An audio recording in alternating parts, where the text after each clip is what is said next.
This is Jonathan Aguilar here for Pro Boxing Fans. Delighted to be joined by unbeaten super lightweight Arnold Barboza Jr., all the way from LA County in California. Arnold, how you doing, man? Hey, I'm doing good, man. How yourself? Yeah, I'm doing all right. Quite late here in the UK, but it's all good. You're out here in California. How's the last few months been? It's been a little tough, man. To be honest, a lot of adjustments had to be made, but it's not only us. It's everybody in general. But we're getting through it, man. We're training. Training camp's been good, and we're ready to go anytime. Obviously, 23-0, 10 KOs in the 140-pound division. Before we start with any of the sort of boxing talk, as I understand it, you used to be sort of a footballer. Is that correct? Before you started in boxing, how did you sort of get in? Yeah, well, I actually been boxing since I was 5.5 years old, and then I stopped when I got to high school because I wanted to play football.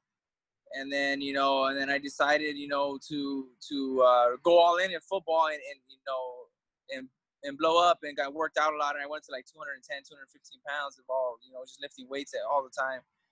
And then when that was done, I knew I wasn't going to be no NFL player or anything like that, so I decided to just go back to what I knew how to do, and that was fight. How difficult was it going down from sort of 210 pounds to where you're at now?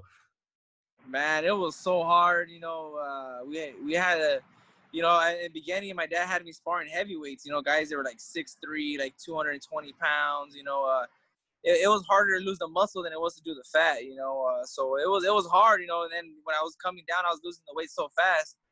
My body still had to get used to it. I was getting tired like in 2 rounds. From all the weight drops. So it was hard, man. It was definitely a hard comeback. But we're here now, so can't complain.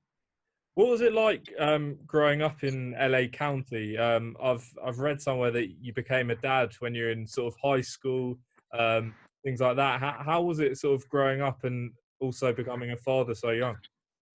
Yeah, I grew up here in South El Monte, California. It's not too far from LA. But yeah, I became a father at a very young age of 17. So my father told me he found out, he said, you have to get to work now. So I had to start working at a young age. I always worked, but I had to basically grow up a little faster, than a lot of people, friends that I had in high school. So it was definitely a different thing for me. So but I wouldn't have it any other way. I feel like my mentality right now is more mature than a lot of guys my age. So it's okay. On to sort of yourself now, and I know recently you signed an extension with Top Rank, new deal. You must be very pleased with that. Oh yeah. Excited. And it gives me some type of insurance. It doesn't matter how many years you sign, and to me, in boxing, you're on a per fight deal, contract. You know what I mean? Because one loss could, definitely ruin you. So I feel like it's still, to me, it's a one fight contract. And you guys gotta keep performing. You got to keep winning, and keep making statements. And that's what I'm looking forward to doing. You obviously 23-0, 10 KOs. You've had some really big performances so far. Mike Alvarado was a big KO. Your last performance against William Silva, it was another good KO.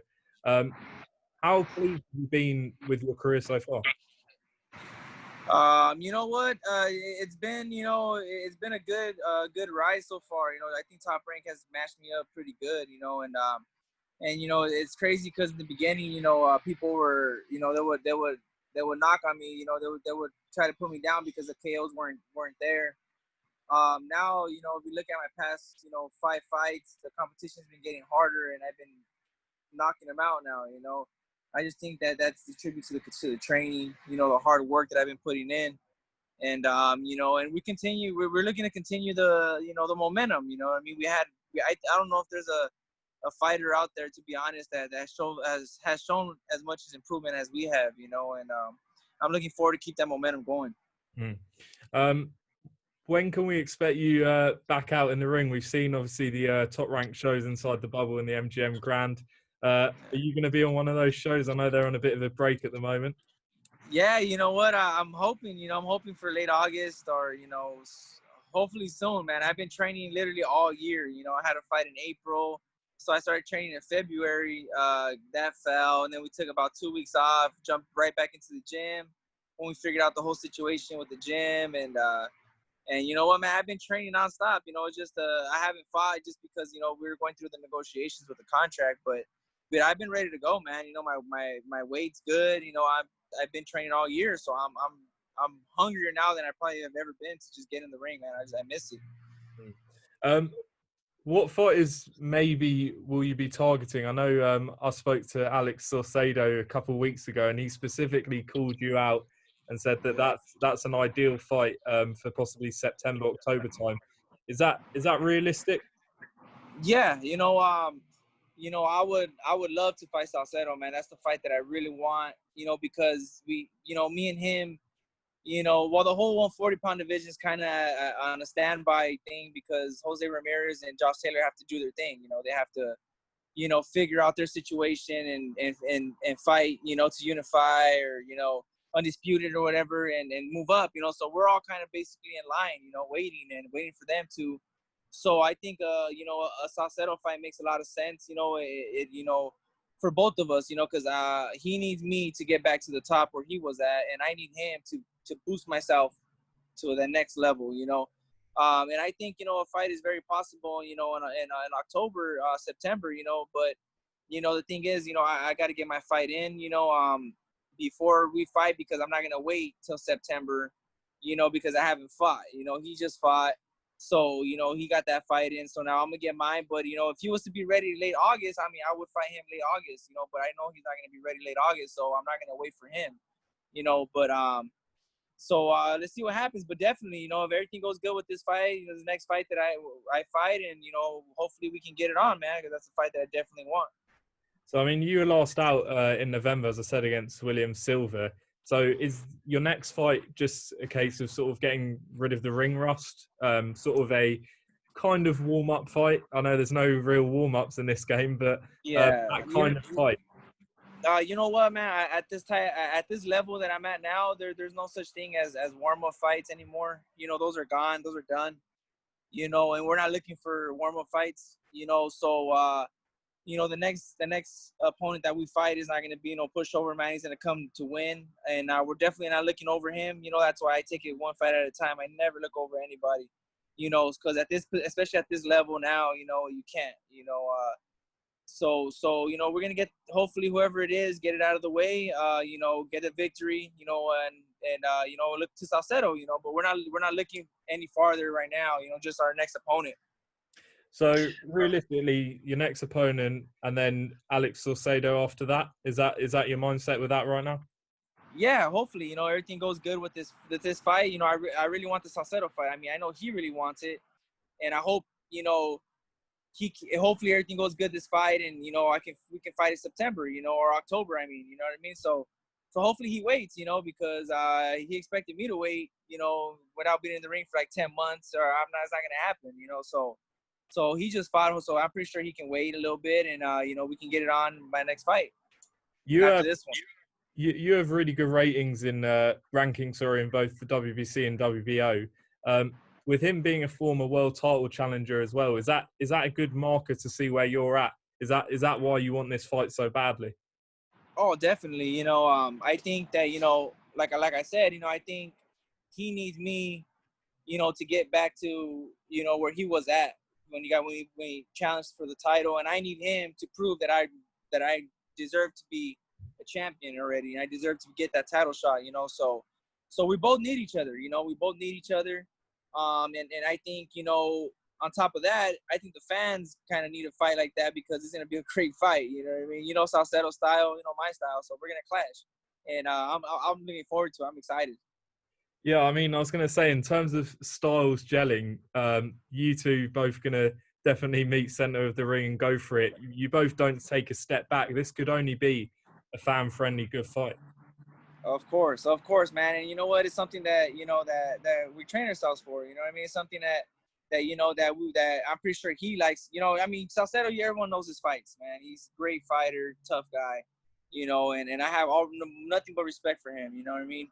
And I just think that me and him will make a great fight, man. You know, I don't need to trash talk him or anything because he's a great fighter. You know, so I'm really looking forward to that opportunity, man, and that'll be a great fight.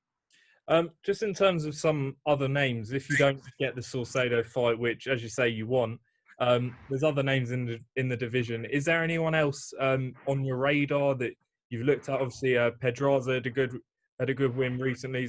Zepeda as well. Are there any other names? I mean, Regis Prograis in the mix as well. Didn't get the hooker fight. Yeah. I mean, Regis is always a good name. You know, if it was a meaningful fight, you know, for like a title eliminator or something, you know, definitely do it. You know, for sure, Jose Pedraza, 100% him as well. Cepeda, you know, he's a good friend of mine. We live here near each other and we're friends. You know, me and him like have told each other though that the only way we'd fight each other if it was for a belt. You know, so if it was for like a vacant belt or if I was defending a belt against him, then we'll get it on. You know, but other than that, you know, we've had sparrings together and stuff like that. But anybody else, man, I mean, you know, there's a lot of 140s out there right now, you know. But I just think the most meaningful fight, if I was to get past this next one, you know, would be Saucedo. You know, that'd be the one that makes the most sense, you know. So, but hopefully, man, I mean, you never know. You know, we'll see what happens. Fair enough. I mean, you mentioned at the start Josh Taylor, Jose Ramirez. Obviously, Ramirez has got to get through Postal first. First of all, what do you reckon about that fight? But the Ramirez and Postal or Yeah. Ramirez? I got Ramirez. I just think he's you know he's a different dog out there, man. You know, he's a great fighter. You know, tough, man. I don't think that people give him enough credit. You know, but you know, I got Ramirez on that one. You know, and then if him and Taylor were to meet up, that's I can't decide on that one. That's a 50-50 for me, man. I have to flip a coin on that one.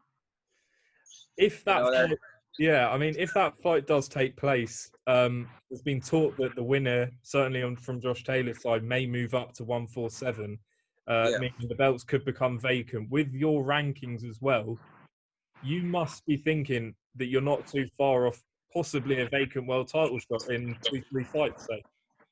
Yeah, you know, I mean, that's what I'm hoping happens. You know, that's why I say, you know, we you know, I think all the mandatory fighters, like mandatory guys for the IBF, WBO, WBC, WBA, I think that they should take a little step aside money and let Ramirez and you know and Taylor fight. You know, let the winner vacate those belts, and then you know we all start fighting for them. You know, I mean, there's no point of you know, like I seen something that Jack Catterall was like, oh no, I don't want to. I'm not gonna wait. I want Ramirez. Like, bro, like just take a little step aside, money. Let them do their thing, and let's just get it on after. You know, with whoever we fight. You know, like let's just let these dudes do their thing, man. Because you know, it sounds like their you know destiny is already set. You know what I mean? So, and then I mean that's if they both win their fights, of course. You know, but I mean, you know. See what happens. So, I mean, is Jack Catterall another name on your radar at some point? I mean, you've been waiting a long time for that WBO shot. I'm sure you won't want to give it up. Of course. I've been watching Jack Catterall's fights. You know, he's a great fighter, great lefty.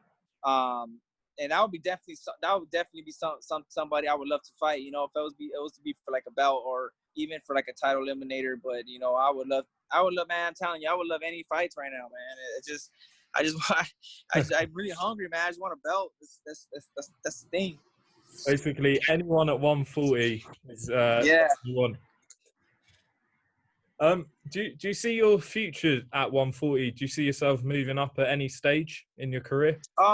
You know what? To be honest, I think I'll move down before I move up. Really?